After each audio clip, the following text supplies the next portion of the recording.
Hey, what's up guys? Welcome back to my channel, F Stop with F Dot, and today we have a bit of surprise for you. We're gonna be in the kitchen. So don't forget to like and subscribe to my channel because you don't wanna miss this. Check it out.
What's up everybody and welcome back to my channel, F Stop with F Dot. And yes, we just did a lot of cooking in this kitchen. We did a lot of cooking, and that's because today we're gonna be talking about how to improve your food photography. And I'm in the kitchen with Miss Ivana Moncur, aka Cakestress, what's it? Cakestress, what on? Cakestress Smith on Instagram. And yeah, so today she is one of the best bakers in the Bahamas. I have to say that. Thank you. Yeah, no doubt about it. The best pastry chef, baker, everything right here in the Bahamas. And as you can see, she did some wild things for us today. I think we have savory donut. We have I don't know, you call it a fruit cocktail thing, double chocolate over here, peanut butter and jelly, guys, meringue, and this is a creme brulee.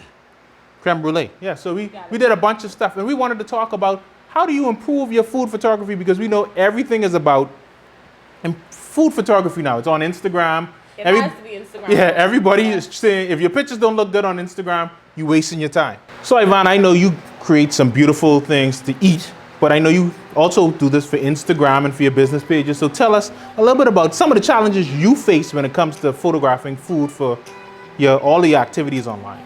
So some of the challenges I have is lighting, for now. Sometimes when I get that perfect light, the right time of day, you have to find, And photography is all about lighting, so that's something that's the key. If you don't have good lighting, then you're kind of wasting your time. Right. So let's go. So during the quarantine, I've been taking a lot of photos. I've been doing a lot of baking, and I found the right spot in my house to get the right photo. And where is that spot, Ivana? It's in the kitchen. Yeah, where? Usually in the daytime, next to the lights, to the window. Yes, and so that's tip number one, guys. The first tip I could give you, if you're gonna shoot food photography, and unfortunately right now as we're recording this, the sun went down on us. Right. But the truth about it is, find the window. The window is gonna have the best light all the time, no matter what you're shooting, no matter what you're doing. If you're trying to photograph a product or anything like that, look for the window light, because the window light is gonna give you a nice, even light. It's God's gift to the world.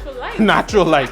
You see it, it's there, and I always tell people the bigger the light source, the better, especially with food photography, because you want things to look natural, you want it to look full, you want the light to really balance over everything. Right. So look for the window. We're gonna put up some of Ivana's photos on the screen so you can see how she's been taking advantage of the window light in her kitchen, because this window right over here is the window she's talking about. Yeah. And the light streams right in there on the countertop that is white. And remember guys, white also reflects light. Right. Think light all the time when you think of photography. The white surfaces is gonna reflect the light back into the product, and it's gonna make it look glorious. And so Ivana's, she's been acing in the hole Well, I'm over not the as good as you, quarantine. but I try. Yeah, she's trying her best, and I think she's getting pro results because once you use the window light, that is what is going to give you that beautiful, Thank you. white, soft, beautiful light. Get to the window, and that's going to be beautiful. Now, if you're like us right now in this situation where the sun went down, the sun disappeared on us, we don't have any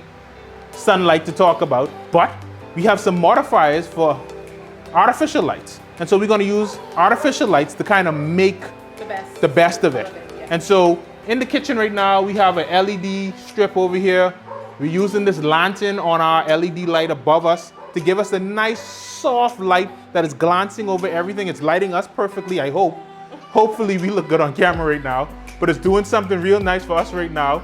And so we have these modifiers that are helping us just to kind of make a kind of what I would say is going to imitate the sun because it's giving us a wide light source. And so as you can see right now, if you're looking at the close-ups of the food, everything looks kind of beautiful. This is what you want to look at food like under nice, beautiful light.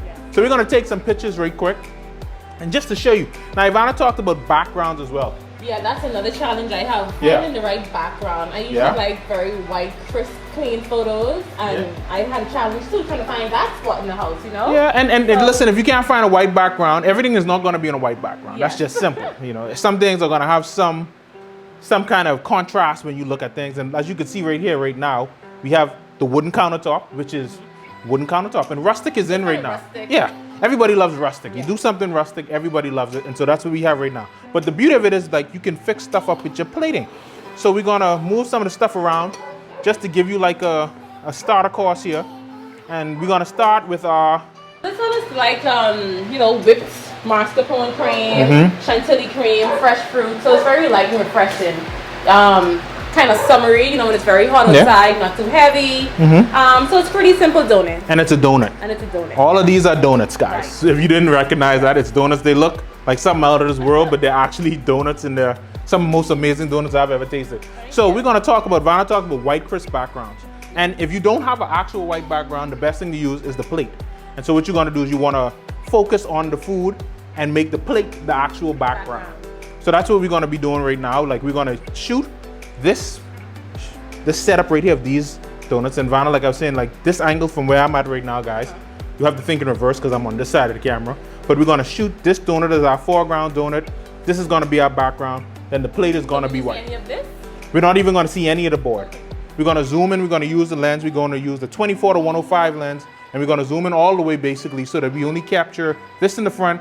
It's an f4 lens, so we're gonna have some depth of field, so you're gonna see some blurriness in the background donut, but the plate will be the focus as the background. It's gonna be white, but everything in the front will be sharp. So we're gonna try this one out again. We're using the modifier, it's a lantern modifier from Aperture on the LED light, which is giving us a nice broad light across everything on the table right now. Yes, it feels like daylight. It does feel like daylight. It's like a daylight balance lamp.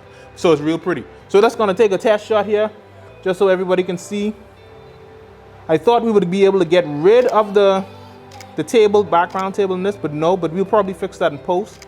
But we're just gonna, Ivana, what do you think about this? Let's see how that one turned That out. looks amazing. Yeah, so that's the kind of stuff you can do You never tell that we're inside. inside the house, right? Now, if we really wanted to get jazzy, I'm gonna ask Ivana to move this second donut out, the back one. Completely? Yeah, just take it off the plate. I'll rest We rest it on this side. And this way we're gonna try to just get all white. And like I said, we're using this light. Notice where the light is coming from, which people might say, well, your light is coming from behind it. But this light is so broad. And food photography actually works well with light coming from behind the subject. So sometimes the light is gonna come this way and land on the donut. And so it's actually gonna give it a nice broad light. And so I'm gonna turn, and as we can see from that image, Ivana, now that we just talked, Oh, that looks amazing. yeah, so now you have the light Very coming crisp, clean. Yeah, and the light is broad, it's coming in. Yes. But now I'm gonna change positions a little bit, Steven, so follow me here. So now we change positions, and now I'm on the other side of the light where the light is right above me. And now we're getting a different effect. And I'm gonna show you in this image how everything's gonna look different. I'll put a comparison up so you can see. Now we're where the light is in a different position. And what you're gonna do is you're gonna get a little bit of a different type of lighting. It's gonna be a little more, I would say, flatter and a little smoother. I'll have all my settings on the screen so you know what I'm shooting, so you don't feel lost in it. What do you mean, Fernando?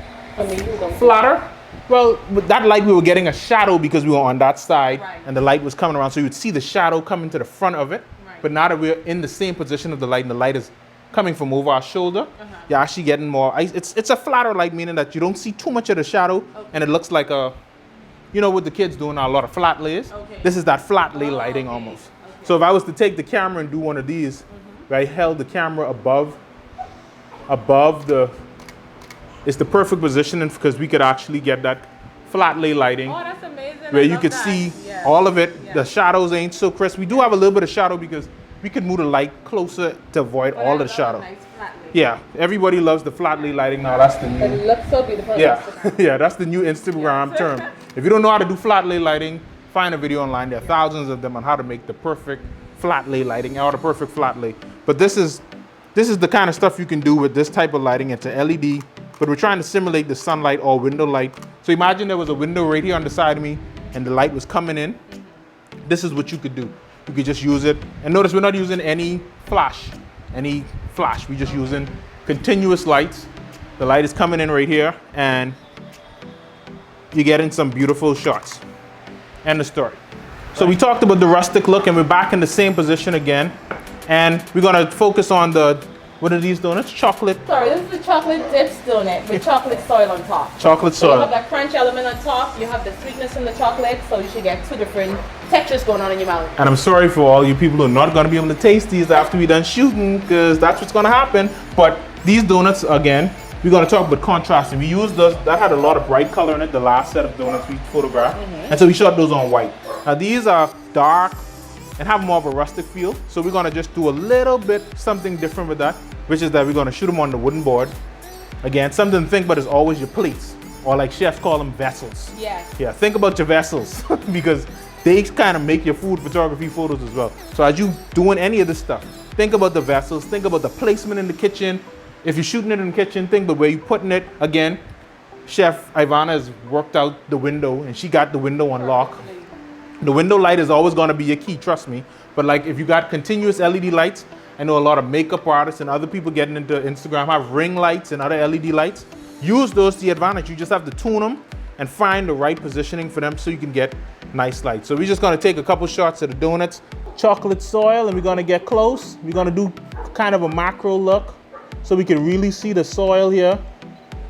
Boom, boom, boom. And again, always think depth of field, and we got, Oh my gosh, yeah. you could really see the donuts. see every soil that's on top of the Every donut. piece. Again, angles is everything, and I don't have to tell you about angles. So take your time, find the right angles, the angles that work for you. But remember now, think with the contrast. You have the donuts, you have the wooden board, you want to see all of that. So we're going to try another angle so we can see more of the wooden board. Make it a little wider so people can see all the work you're doing. And now we have that donuts, looks good, yeah. wooden board in the back. Perfect. Say everything makes a difference when it comes to food photography, especially food photography for Instagram. The camera doesn't matter. A lot of people get caught up in, oh, I don't have the right camera. But I would say people, don't worry about the camera. Worry about the shot.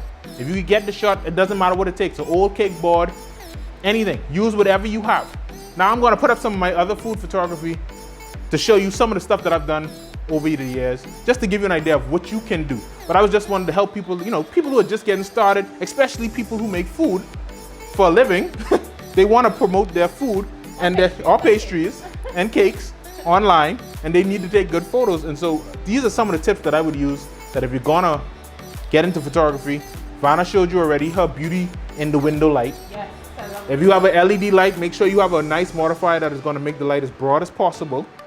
And even if you have a small LED light like this one, you can use a small LED light like this one to kind of still add a little oomph to your photos as you need it, because that's what you need. And especially, and if you're an advanced photographer, we all know, all advanced photographers out there have flashes, scrims, soft boxes that they can use to get the right type of lighting. But this is our first food photography vlog, and we just wanted to do it more for the person just starting out. It doesn't take a lot to do great food photography, especially for your Instagram or other things like that. So just remember, catch the window light, create light with a nice LED light if you can't find window light or if it's dark out, and then also get to the level of food, and Ivana talked about it, cross sections.